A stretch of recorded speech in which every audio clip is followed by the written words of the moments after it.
My fellow Americans, tonight I want to talk to you about Syria, why it matters, and where we go from here. Over the past 2 years, what began as a series of peaceful protests against the repressive regime of Bashar al-Assad has turned into a brutal civil war. Over 100,000 people have been killed. Millions have fled the country. In that time, America has worked with allies to provide humanitarian support, to help the moderate opposition, and to shape a political settlement. But I have resisted calls for military action because we cannot resolve someone else's civil war through force, particularly after a decade of war in Iraq and Afghanistan. The situation profoundly changed, though, on August 21st, when Assad's government gassed to death over 1,000 people, including hundreds of children. The images from this massacre are sickening. Men, women, children lying in rows, killed by poison gas, others foaming at the mouth, gasping for breath. A father clutching his dead children, imploring them to get up and walk. On that terrible night, the world saw in gruesome detail the terrible nature of chemical weapons and why the overwhelming majority of humanity has declared them off limits, a crime against humanity, and a violation of the laws of war. This was not always the case. In World War I, American GIs were among the many thousands killed by deadly gas in the trenches of Europe. In World War II, the Nazis used gas to inflict the horror of the Holocaust. Because these weapons can kill on a mass scale, with no distinction between soldier and infant, the civilized world has spent a century working to ban them. And in 1997, the United States Senate overwhelmingly approved an international agreement prohibiting the use of chemical weapons, now joined by 189 governments that represent 98% of humanity. On August 21st, these basic rules were violated, along with our sense of common humanity. No one disputes that chemical weapons were used in Syria. The world saw thousands of videos, cell phone pictures, and social media accounts from the attack. And humanitarian organizations told stories of hospitals packed with people who had symptoms of poison gas. Moreover, we know the Assad regime was responsible. In the days leading up to August 21st, we know that Assad's chemical weapons personnel prepared for an attack near an area where they mix sarin gas. They distributed gas masks to their troops. Then they fired rockets from a regime-controlled area into 11 neighborhoods that the regime has been trying to wipe clear of opposition forces. Shortly after those rockets landed, the gas spread, and hospitals filled with the dying and the wounded. We know senior figures in Assad's military machine reviewed the results of the attack, and the regime increased their shelling of the same neighborhoods in the days that followed. We've also studied samples of blood and hair from people at the site that tested positive for sarin. When dictators commit atrocities, they depend upon the world to look the other way until those horrifying pictures fade from memory. But these things happened. The facts cannot be denied. The question now is what the United States of America and the international community is prepared to do about it. Because what happened to those people, to those children, is not only a violation of international law, it's also a danger to our security. Let me explain why. If we fail to act, the Assad regime will see no reason to stop using chemical weapons. As the ban against these weapons erodes, other tyrants will have no reason to think twice about acquiring poison gas and using them.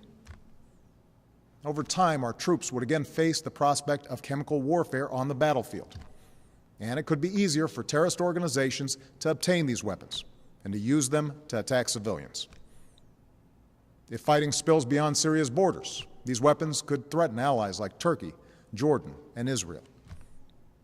And a failure to stand against the use of chemical weapons would weaken prohibitions against other weapons of mass destruction, and embolden Assad's ally, Iran, which must decide whether to ignore international law by building a nuclear weapon or to take a more peaceful path.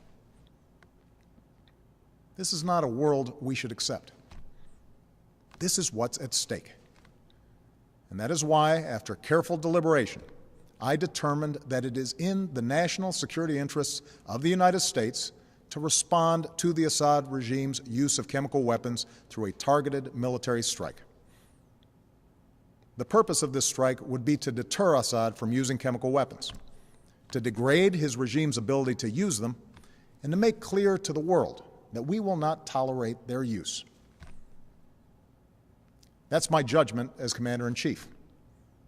But I'm also the President of the world's oldest constitutional democracy. So even though I possess the authority to order military strikes, I believed it was right, in the absence of a direct or imminent threat to our security, to take this debate to Congress. I believe our democracy is stronger when the President acts with the support of Congress. And I believe that America acts more effectively abroad when we stand together. This is especially true after a decade that put more and more war-making power in the hands of the President and more burdens on the shoulders of our troops, while sidelining the people's representatives from the critical decisions about when we use force. Now, I know that after the terrible toll of Iraq and Afghanistan, the idea of any military action, no matter how limited, is not going to be popular. After all, I've spent 4.5 years working to end wars, not to start them. Our troops are out of Iraq. Our troops are coming home from Afghanistan.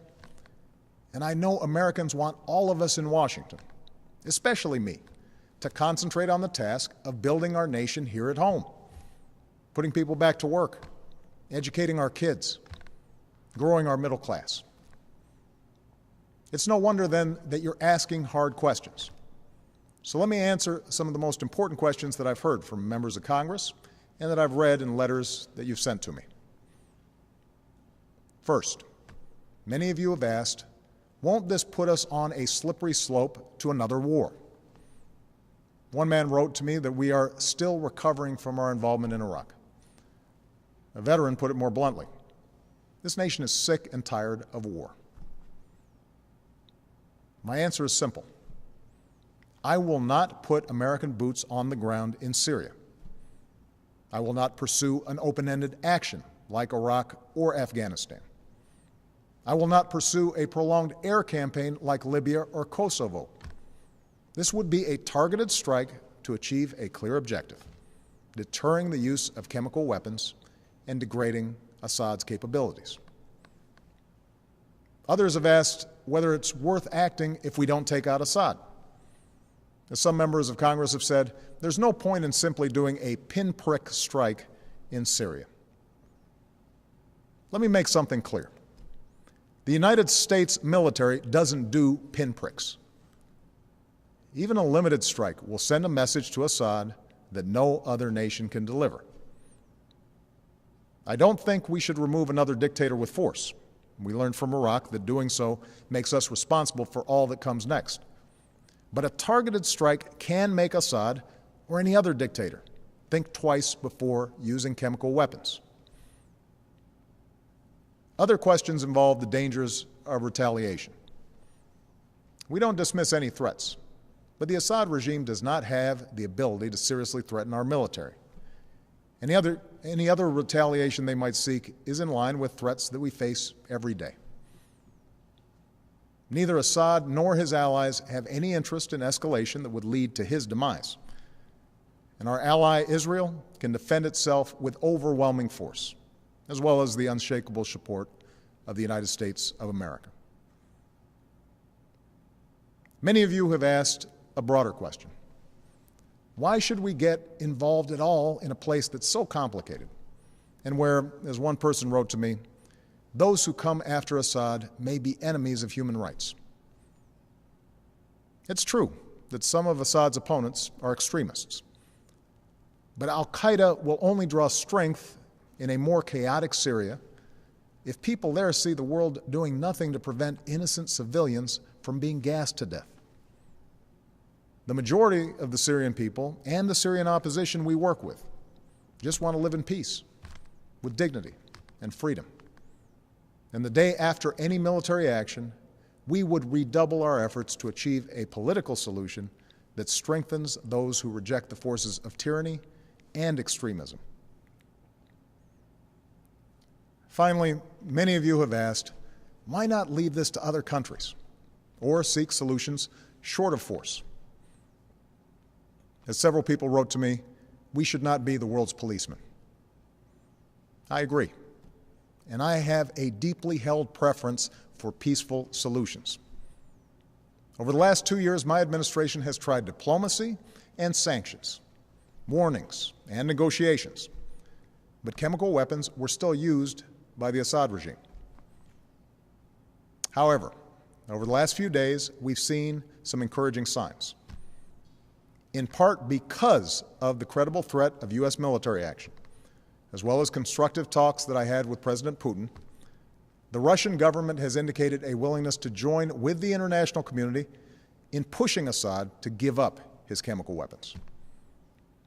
The Assad regime has now admitted that it has these weapons and even said they joined the Chemical Weapons Convention, which prohibits their use. It's too early to tell whether this offer will succeed, and any agreement must verify that the Assad regime keeps its commitments. But this initiative has the potential to remove the threat of chemical weapons without the use of force, particularly because Russia is one of Assad's strongest allies. I have therefore asked the leaders of Congress to postpone a vote to authorize the use of force while we pursue this diplomatic path. I'm sending Secretary of State John Kerry to meet his Russian counterpart on Thursday, and I will continue my own discussions with President Putin.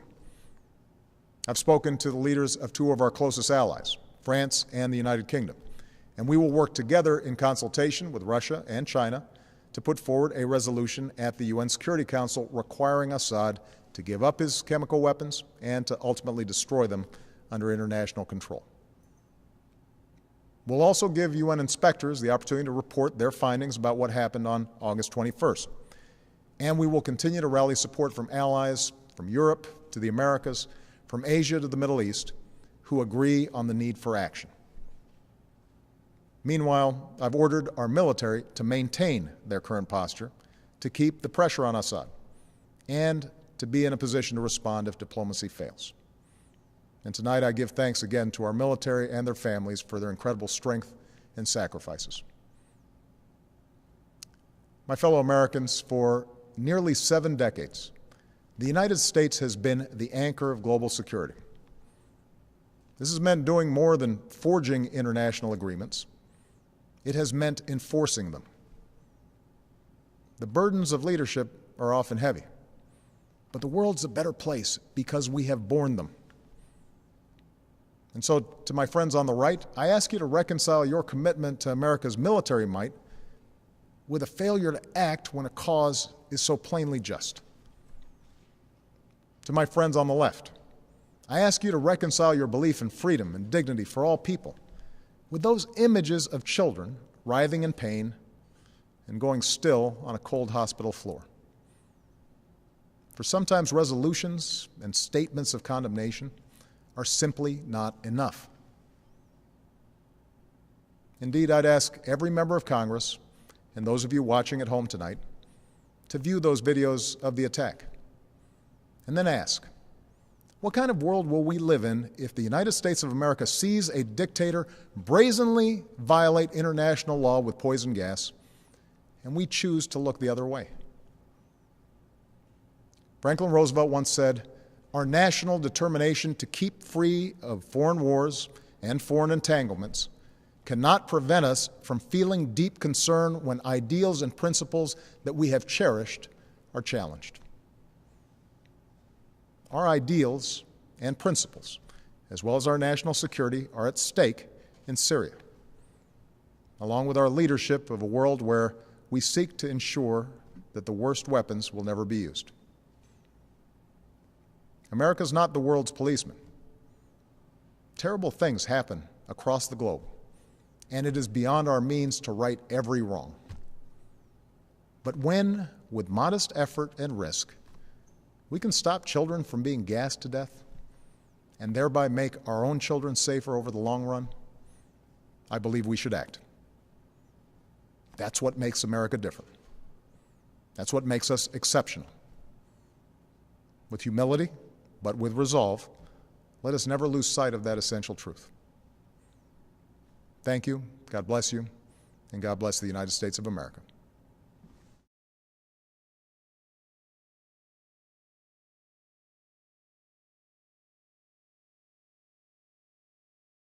Or through force, particularly after a decade of war in Iraq and Afghanistan. The situation profoundly changed, though, on August 21st, when Assad's government gassed to death over 1,000 people, including hundreds of children. The images from this massacre are sickening. Men, women, children lying in rows, killed by poison.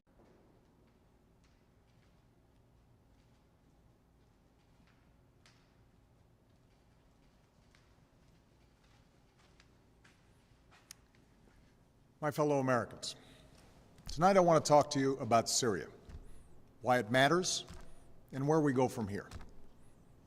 Over the past 2 years, what began as a series of peaceful protests against the repressive regime of Bashar al-Assad has turned into a brutal civil war. Over 100,000 people have been killed. Millions have fled the country. In that time, America has worked with allies to provide humanitarian support, to help the moderate opposition, and to shape a political settlement. But I have resisted calls for military action because we cannot resolve someone else's civil war violation of the laws of war. This was not always the case. In World War I, American GIs were among the many thousands killed by deadly gas in the trenches of Europe. In World War II, the Nazis used gas to inflict the horror of the Holocaust. Because these weapons can kill on a mass scale, with no distinction between soldier and infant, the civil gas, others foaming at the mouth, gasping for breath, a father clutching his dead children, imploring them to get up and walk. On that terrible night, the world saw in gruesome detail the terrible nature of chemical weapons and why the overwhelming majority of humanity has declared them off limits, a crime against humanity.